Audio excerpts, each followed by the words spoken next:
worked with us at the Institute part-time in the Lilly Endowment Counselor Education Program. After her graduation from Duke, she, along with Angela Bryant, founded a nonprofit organization called Visions, which both continued and expanded the early work of FREE. Dr. Bass is currently Vice President of Training and Development for Visions.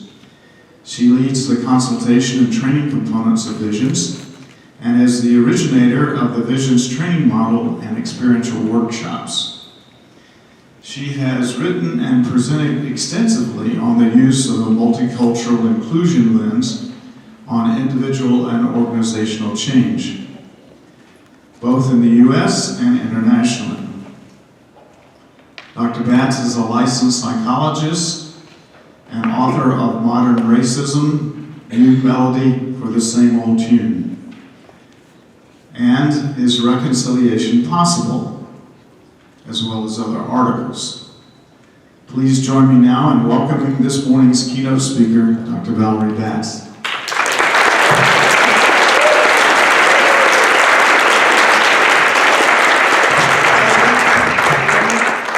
Can you hear me? Testing. Good morning.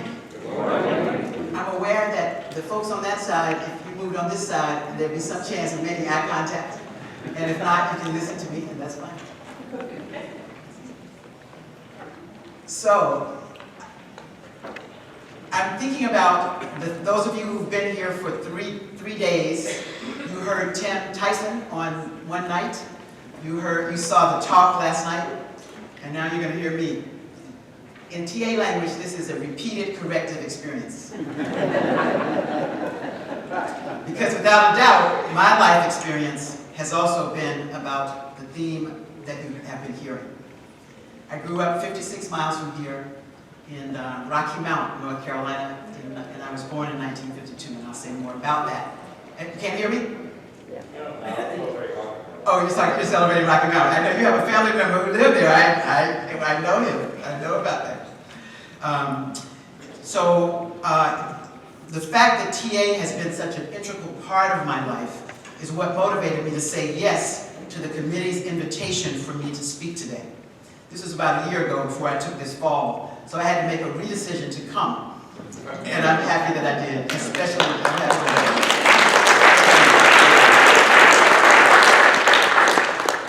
For the record, I have spoken at other ITAA and USATAA conferences over the years, and I want to admit that I've gone away sometimes with a vague sense of disappointment.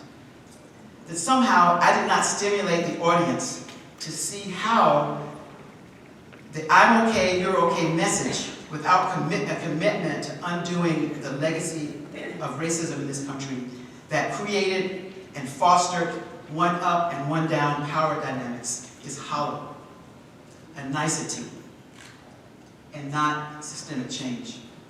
I got my TM when I was 24, 1976. I was full of hope and promise for the continued progress in the elimination of racism and other isms in this country. As the years went by, I realized that my optimism was misplaced. I remember a conversation in 1980 when I moved to California, where they were saying we were in a post-racial society in 1980 to complete my clinical psychology internship. And I spoke with a couple of TA people about the workshops I was starting to do. And I basically got the message, don't you think that's passé? Though I continued to be a member of the organization and of USATAA for many years, including speaking at several conferences and doing workshops with small numbers of participants each time, I accepted the fact that most folk in the organization were not aware of the danger of letting go of the talk about how to address race and other power differentials, beyond personal and or interpersonal comfort, but also at the systemic and cultural levels. It's one thing for us to love and care about each other. It's another thing for us to dismantle the structure of the society. As I've gotten older and seen the slow progress for most of us from historically excluded groups, along with the growing belief among more and more whites that we live in a post-racial society, I'm clear that addressing root causes is urgent. To be clear, environmental justice is the most urgent issue for all of us. For if we continue to destroy the planet, we won't be here to have these conversations. There's no hierarchy of oppressions. And all of us are doomed, given the reality of environmental racism. Communities of color and economically disadvantaged communities will be impacted first, yet we will all suffer. We all breathe the same air. We all drink the same water. If we destroy the planet, all of us will be affected. As I watch and experience what's happening today in our U.S. government, I frankly am scared and I'm mad. A conservative Supreme Court and a Justice Department that is partisan sets the seeds for the same type of backlash that happened in the late 1890s, that led to the Jim Crow experience into which my grandparents, my parents, and I were born. Just last week, the ruling by the Supreme Court on the border wall, as well as the treatment of migrants at the border, not to speak of the New York legal systems clearing the cop who killed Eric Gardner in an illegal chokehold as he cried out, "I can't breathe," all happened with no real outcry from the people.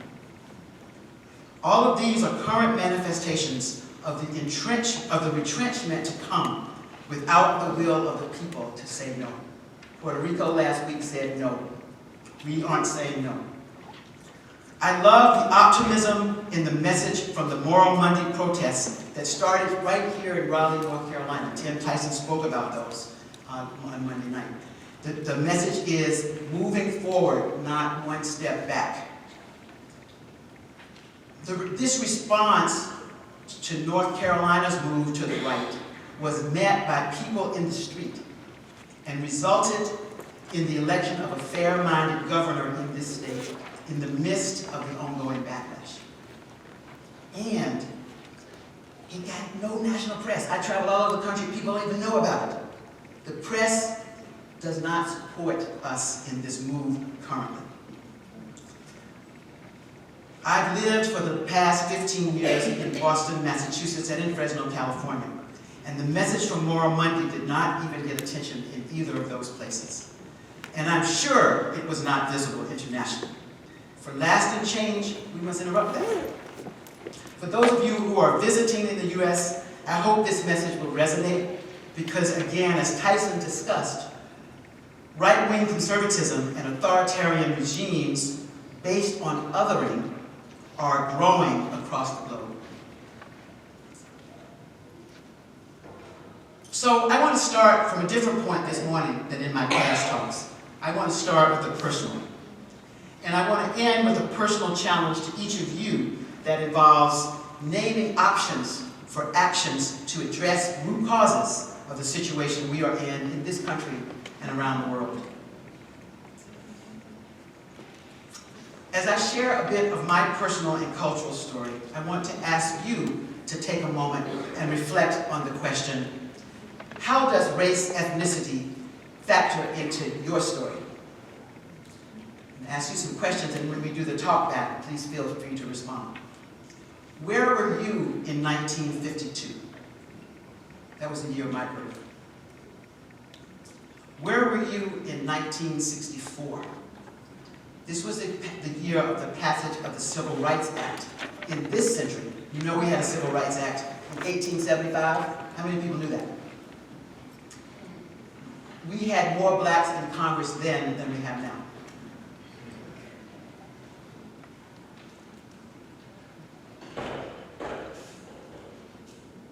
There was a policy proposed then, called 40 acres and a mule. Let yourself imagine where we might be as a country if that policy had been enacted. When I think about that, I think about a conversation I had with you, Diane, about South Africa. We have a whole lot more, we have a long way to go to undo a legacy that we've forgotten. So I think you'll get there before we will, even though it looks hard right now. We can talk about that in a minute. Where were you in 1970? That was the end of the first year of school desegregation in my hometown. For those of you who were born since this time, what were you taught and or what did you catch about race and ethnicity? For each of us, where are you currently living and working, and how do you interface with people who are different racially and ethnically than you? As you reflect, what are you learning about how you've been engaged in changing racism and other isms, and how you've been bystanding? As Tyson reminded us last night, or Monday night, through the sharing of some words from Martin Luther King in the 1960s, the majority of white Americans consider themselves sincerely committed to justice for the Negro. They believe that American society is essentially hospitable to fair play and to the steady growth toward a middle-class utopia embodying racial harmony. But unfortunately, this is a fantasy, self-deception, and comfortable vanity. Overwhelmingly, America is still struggling with irresolution and contradictions.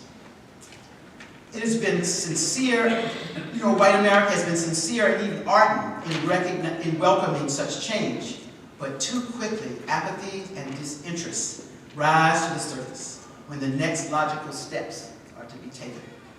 Laws are passed in a crisis mode after a Birmingham or a Selma, or as in the House of Representatives last week, when there was a policy to declare the president's comments about go back home as racist. But no substantial fervor survives the formal signing of the legislation. The recording of the law itself is treated as the remedy of the reform. King said that in '68. So, who am I? I am the granddaughter of sharecroppers. My mom was born into this family, so experienced a child's sharecropper life as well. She is now 92, she still lives in Rocky Mount, and has, just in recent years, shared of her experiences as a child in that world. As I was growing up in Rocky Mount in the 1950s and 60s, we didn't talk about much about that history. We were focused on the civil rights movement. It was also too painful, and most in my community wanted to forget. Yet it was omnipresent.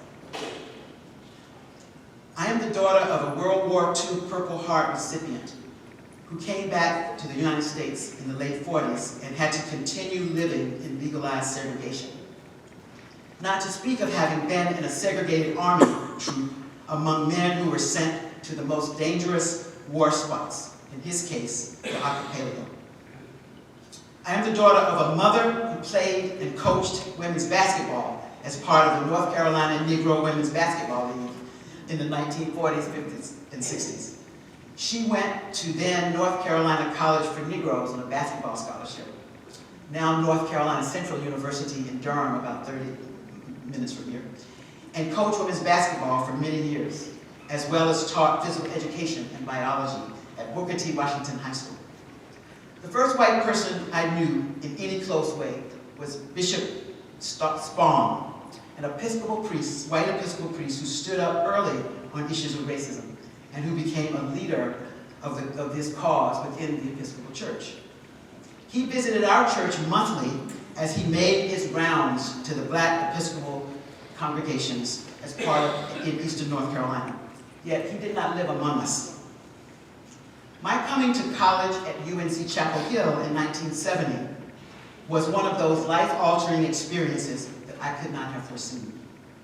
And the Southeast Institute came at the end of those 4 years, and in retrospect, helped to change my life forever.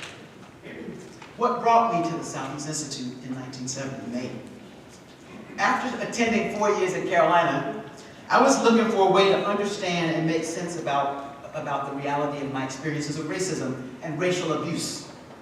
And my growing sense that I was not just okay, but that me and my people were amazing for what we had overcome. I was seeking graduate training in psychology that would help me both make sense out of these experiences and that would allow me to support my community and others in healing the personal wounds of social oppression that racial abuse causes. I had first learned about TA, interestingly, in a prison communication course that included weekly classes with inmates at Central Youth Prison here in Raleigh. And then through the work of Joe Lewis and Edith Elliott with our campus Black student movement as an undergrad. We had taken over the administration building and they helped us process our rage and stay in school. So when the opportunity, and I learned about this master's program that was happening, and the opportunity came to apply, and it said psychotherapy and social change, I showed up. My one black faculty advisor there at UNC, back then there were only two. And she wasn't sure this was a good move. She didn't know about this TA stuff, but she understood why I wanted to do this. The training experience that I participated in at Southeast allowed me to be, along with two other black women, and that's critical. There were two other black women, so there were three of us. I always said it needed to be three. In this nurturing environment of white people whose values regarding the worth and value of each human being were consistent with mine. It was an amazing gift at the personal level, as I was able to see myself as equal in some incredibly profound and healthy ways. I did not know how healing that was until very much later. I was 23 years old, so young, but an old soul, I had been told, and also a parentified child. So, not to speak of a survivor of racial abuse. So I just jumped right in. With this background, I then re-immersed myself in a predominantly black experience working at Meharry Medical College in Nashville, Tennessee. This was now the fall of 1977. Meharry was celebrating its 100-year centennial, 200-year centennial during that time. And for the first time in 200 years, had a black president, Dr. David Satchel. From there, I came back to North Carolina, this time to Duke University. As Tim had mentioned last night, I had written this before he spoke, so you'll hear it again. I remember several white folks saying to me, how could you come back and go to Duke after going to Carolina? So I remember saying back, I guess maybe one of the hidden benefits of not having been part of this history is I'm going where I get the best opportunity. Perhaps a sad joke and a true reality and an irony. It reminded me of the fact that all my childhood, I saw my father's master's degree from Columbia University on our wall, signed by then President of Columbia, Dwight D. Eisenhower, because blacks could not go to UNC or any other institution of higher education in the South. The ironies and the apparent contradictions of segregation are just so new. So, have we made any progress? Of course. It was clearly revealed in the play last night. As I've been recovering from this injury, I've been spending a lot of time reading about the history of enslaved people and their enslavers from the early days of Europeans coming to the U.S. If you do not know the history of the physical reality of this period of history and the longevity of it, you need to know that to genuinely engage this question. It's in our parent ego state. It's in our child ego state. We have to know it. I suggest starting with one of four incredibly painful yet inspiring and I think critical reads. And I'm going to give you the names, and if you're interested, I can give you more after. The first one, Incidents in the Life of a Slave Girl by Harriet Jacobs. She's from Edenton, North Carolina. Critical reading. Major Taylor, The Inspiring Life of a Black Cyclist and the Men Who Helped Him Achieve World Fame by Kerber and Kerber. Major Taylor was the Muhammad Ali of 1907 in Bicycle. Read it, and his is about the northern version of all of this, or the Midwestern version of all of this. Another one, The Warmth of Other Suns by Isabel Wilkerson, who writes about the brutality of Jim Crow. And then the other one about that reality is Slavery by Any Other Name by Douglas Blackman. Those last two stories tell us about the migration in this country. We're talking about immigration. Reading about this, there was immigration within the U.S. 6 million black people between 1915 and 1970 left the South and moved around the country because of the brutality of oppression, and moved to cities all across the country and experienced a different kind of brutality. And so the question becomes, as you read it, who fared better? It's that contradiction that we live with. We no longer have the unrelenting physical brutality of those years going by. More and more people, we no longer have the unrelenting physical brutality of the years gone by. More and more people of color have opportunities, and horrendous economic disparities and other inequalities remain. And as I've already discussed, the clocks are turning back again.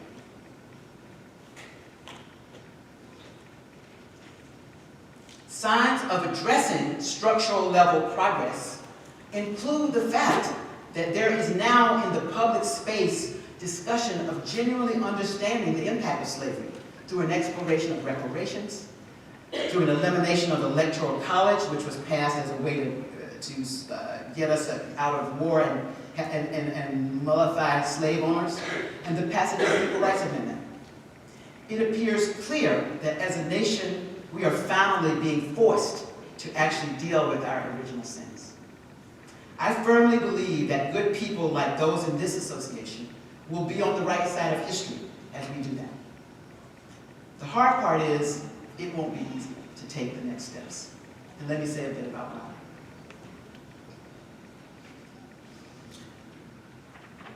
My work in graduate school at Duke, incorporating many C's from what I had learned at UNC and at the Southeast Institute, became about how do we change the condition in which we find ourselves. In 1977, we were roughly 200 years beyond 1776, and about 20 years from 64 and the ending of Jim Crow.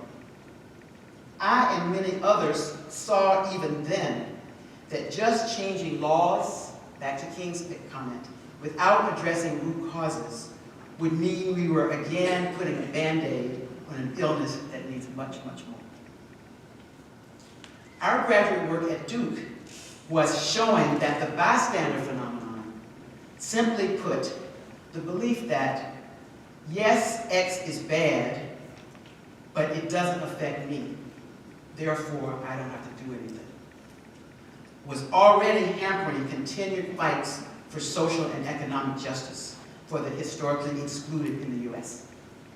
Indeed, even in 1977, most whites were saying that racism had all but disappeared in the United States. This evolution from what we called old-fashioned racism to modern racism is the water that most of us are swimming in. So old-fashioned racism, thank you, Adam, thank you. Old-fashioned racism is the overt belief that blacks are not as smart as whites. Diane, you talked about growing up in South Africa, white people were taught that. When I was growing up, white people were taught that. So notice, how does that live in you? Many whites would say, I don't believe that anymore. This research that I'm talking about is based on public opinion polls in which whites would say they don't believe that. 80% of whites when I went to graduate school was saying they didn't believe that. But 80% of whites were also saying blacks are pushing too hard for what they deserve. So the contradictions. In our workshops, we talk about and teach about this and help people understand that we inherited this legacy that's in us, and that legacy plays out at 4 levels, and I'll talk about that a bit more. So old-fashioned isms is what changed in the 60s, the overt acceptance. But what year did racism end? Where did it go? So what we did is develop a concept, along with many other folks, called modern isms, modern racism, modern sexism, modern heterosexism. We'll talk more about that. And the modern isms used by members of historically included groups for with non-race related reasons for denying equal access to opportunity. It's not the blacks, it's the buses. It's not that we don't want to educate all children, but we can't afford to spend money on public school education. If we don't spend money, North Carolina was the first state, as Tim said, to legislate public school education, and it was pushed by the descendants, by the first generation of free blacks who understood that education is what frees us. That resistance continues in North Carolina to this day. If the will of the people does not prevail, public school education will not exist. That's not to discount any private school educations, it's to say it's a contradiction. So often modernisms are well-intentioned. The belief that racism had all but declined in America, next slide. I'm not going to talk about that part if I come back to it if I need it, but remember this, you all know, everybody knows this one, right? The belief that racism had all but declined in the US, we consider that a form of contamination, right? Would you all agree? And we know that when we have parent-adult contamination, around something this heavy, we're likely to have child-adult contamination as well. Parent-adult contamination can change with new information. Adult-child contamination changes with repeated corrective experience over time.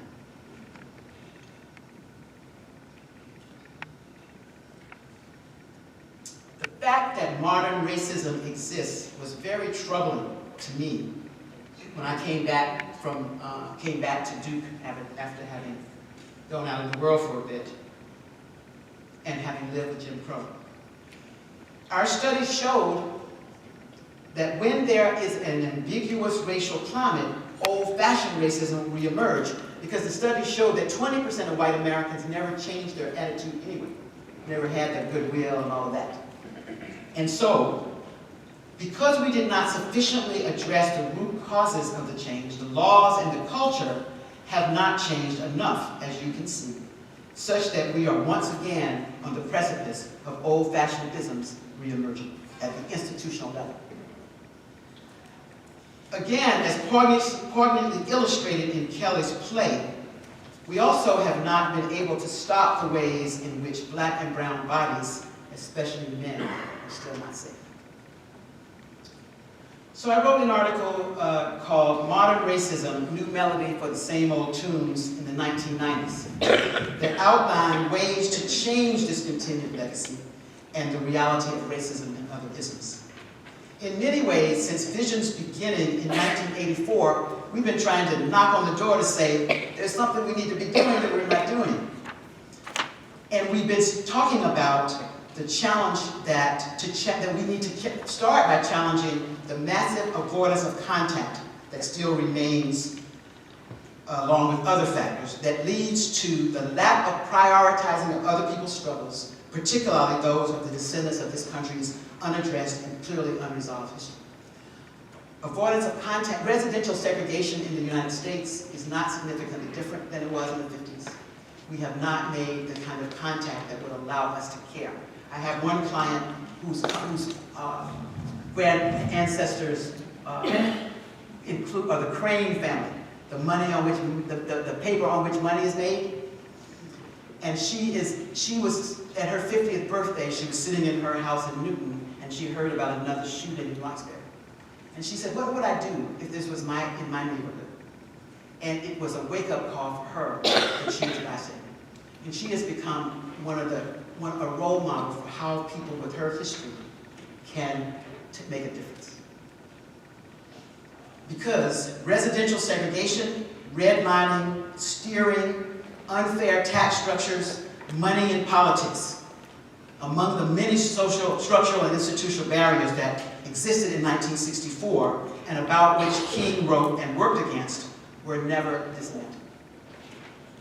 Yet most well-intentioned folk did and do not get the political significance of the lack of aggressive challenging of such barriers to any lasting and restorative change. The position of doing nothing, in effect, colludes with keeping the system in the same place. and becomes like new melodies for the same old tunes. So what can we do? Next slide. Building on the notion of game theory, we developed a model for how to identify isms within myself and then to notice how might these play out at the systemic level within my organization, within my practice, within my family. So it's both a model about individual change and can you go to the next slide first and I'll come back to this. No, go one more, I'm sorry. Nope, one more. I'm sorry, I'm doing this. Yeah. So, to change oppression, we need to work at 4 levels. At the personal level, it's about exploring, understanding our values, beliefs, feelings, attitudes, and opinions. All of you who are transactional analysts, teachers, and students understand that. At the interpersonal level, it's how we treat each other and how we behave and how we communicate. Those 2 levels are what we do in our workshops that we teach people that as I get clear on those levels, I get the child investment to work at the other 2. Because the truth is, being in an oppressive situation is negative to me also. The ways in which I, as a Christian, oppress other groups impacts me. Privilege blinds us to that. So, institutional level speaks about policies, practices, rules, procedures, and systems. And then the cultural level, which is the water we're swimming in, gives us messages about who's okay and who's not okay. And it's so subtle. Who children see as their teachers? Who are your healthcare providers? Who's cleaning the streets? I'm working in this big Fortune 100 company, and as I'm getting comfortable as we've gotten comfortable, the employees of color can talk about with the white folks that are their bosses. This place feels like a plantation. The people who serve us, the people who are the security guards, are all people of color. And the irony is, we don't want them to not have a job, right? And it's the cultural symbolism continues to perpetuate. And it's powerful because as I speak to the head of the company now, he said, I never noticed, I didn't see it. And if we don't know how to talk about it and how to address it, we won't see it because privilege blinds. Now if we go back to the modernism. So what we did is we take these 4 levels, and then we decided to then we worked together, many of us, to say, how do these modernisms play out at each of those 4 levels? So I'm not going to talk about each of these, but this is in the article, and we'd love for you to come to our workshops and explore this with us. So one, I'm going to talk about dysfunctional rescuing. Help that doesn't help. Bending over backwards to support people of color out of a genuine sense of guilt and responsibility. The problem is, it's disabling help.